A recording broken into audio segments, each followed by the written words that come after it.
1996년 9월 18일 0시 25분. 바닷가에 수상한 물체가 있어요. 수상한 물체요? 왜, 뭐 때문에? 뭡니까? 바로 시체 무덤이었어요. 무려 11명이나 되는 사람들이 때로 죽어 있었습니다. 네? 군인들은 공포에 떨기 시작했습니다. 국가적 위기 상황이었죠. 이들의 정체는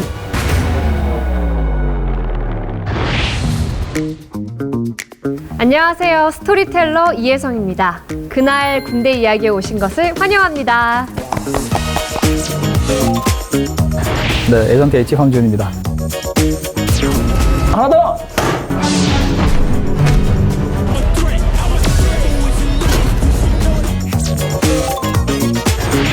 지훈 씨, 제가 SNS를 팔로우하고 있거든요. 마팔했습니다. 감사합니다. 근데 지난 6월에 축하드릴 만한 일이 있었더라고요. 어떤 게 있을까요? 국가보훈부에서 표창을 받으셨더라고요. 맞습니다. 장관 표창 맞습니다. 축하드립니다. 감사합니다. 이 국가보훈부 장관 표창 어떻게 받게 되신 거예요? 네, 뭐 부끄럽긴 합니다만 국가보훈부에서 그 국가유공자분들에 대한 예우를 좀 증진을 하고 그에 대한 좀 더 열심히 하라는 뜻으로 국가보훈부 장관 표창을 받게 됐습니다. 뭐 그간 제가 유튜브를 하면서 군인에 대한 컨텐츠를 꾸준히 만들어 왔거든요. 그러면 뭐 제가 군 출신이다 보니 조금 역사에 대해서 좀 더 알아야 된다. 그리고 올바른 역사 그리고 올바른 안보 자체가 대한민국의 근간이 된다라고 생각을 와. 하면서 많이 좀 알아주신 것 같아요. 너무 대단하시다. 기분 좋았습니다. 네, 아무튼 너무 축하드립니다. 감사합니다. 네, 안녕하세요. 스토리텔러 병장 표지훈입니다. 그날 군대 이야기에 오신 것을 환영합니다.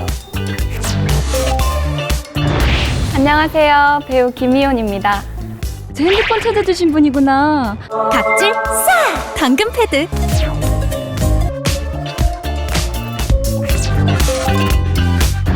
네, 이훈 씨는 드라마 옷소매 붉은 끝동에서 예의와 법도에 얽매이지 않는 자유분방한 매력을 가진 공주 역할로 많은 시청자들에게 큰 사랑을 받았는데요. 인기를 실감하시나요? 옷소매에서 맡은 청양군주 역은 제게 너무나 감사하고 과분한 역할이었습니다.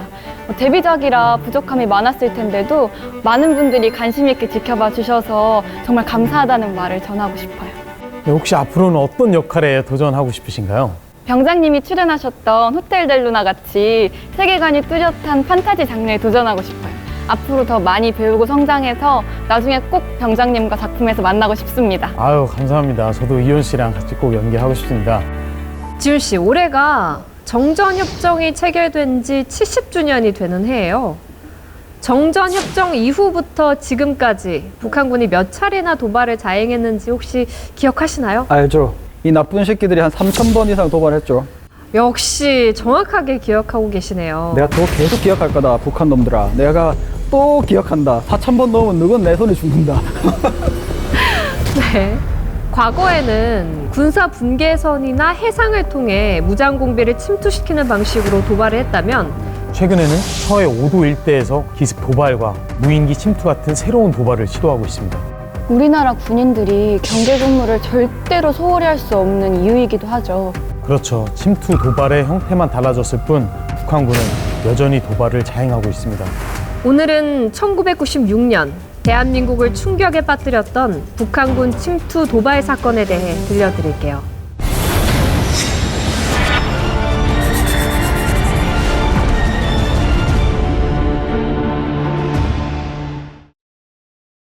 때는 1996년 9월 18일 0시 25분.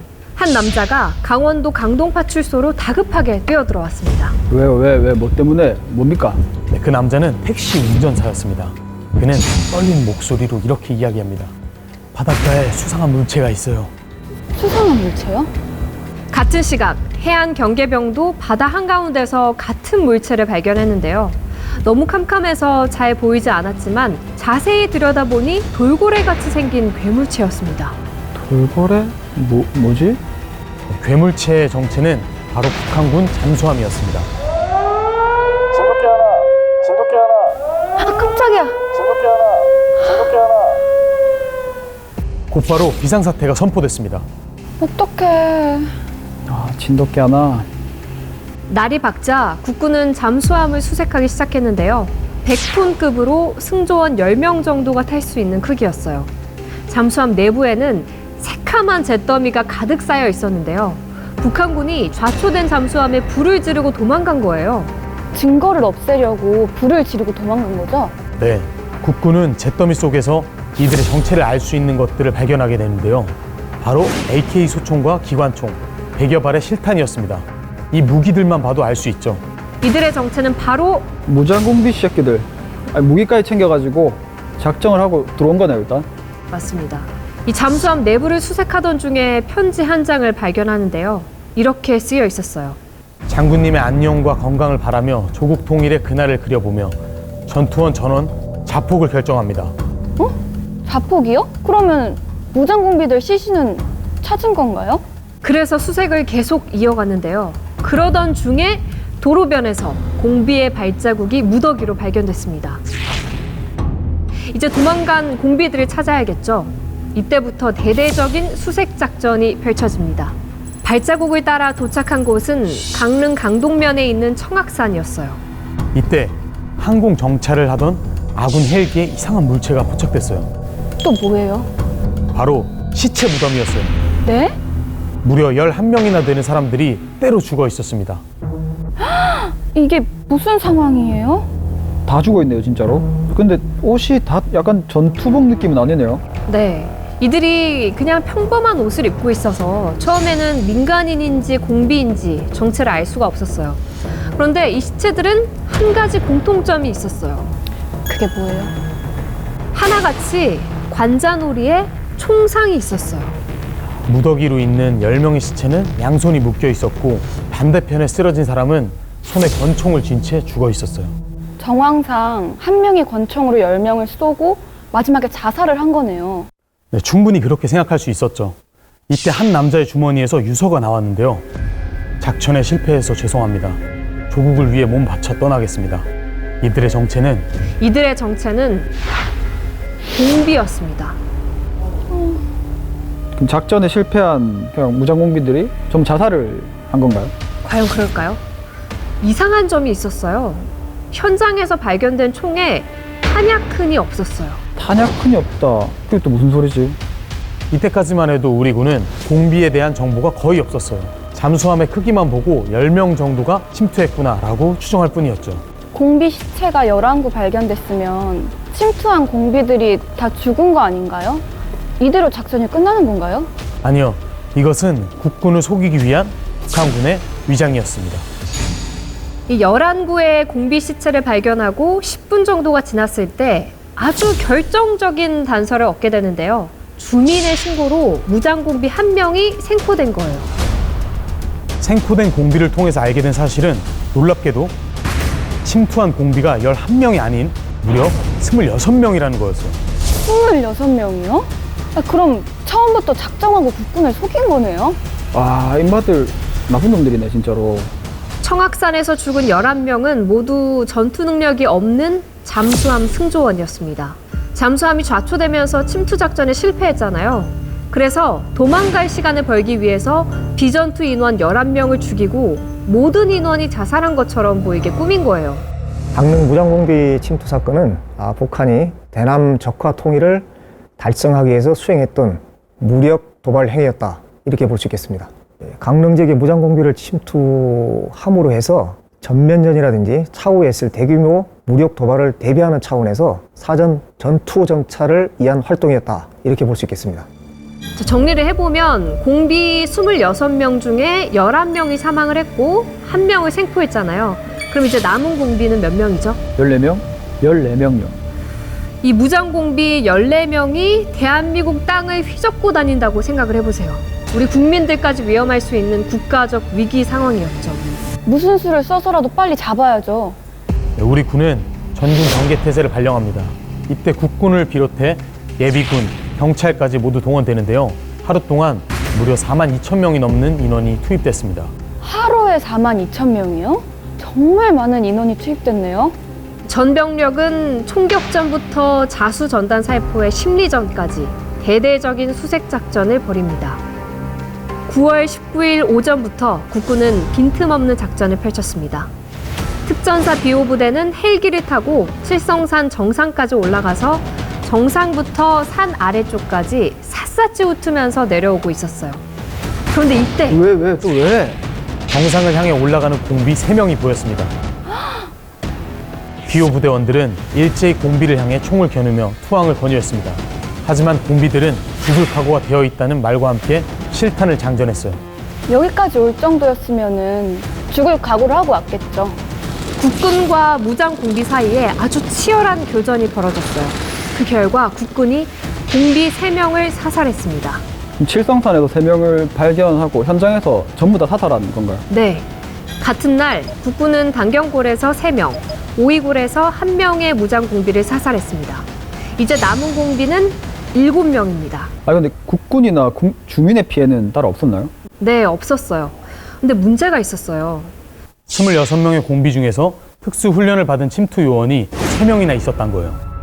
그들은 땅을 파서 은신처를 만들고 낮에는 숨어 있다가 밤이 되면 능선을 따라 아주 빠르게 도망 다녔어요.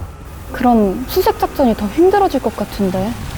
9월 20일에는 식량이 떨어진 공비들이 민가로 내려왔습니다.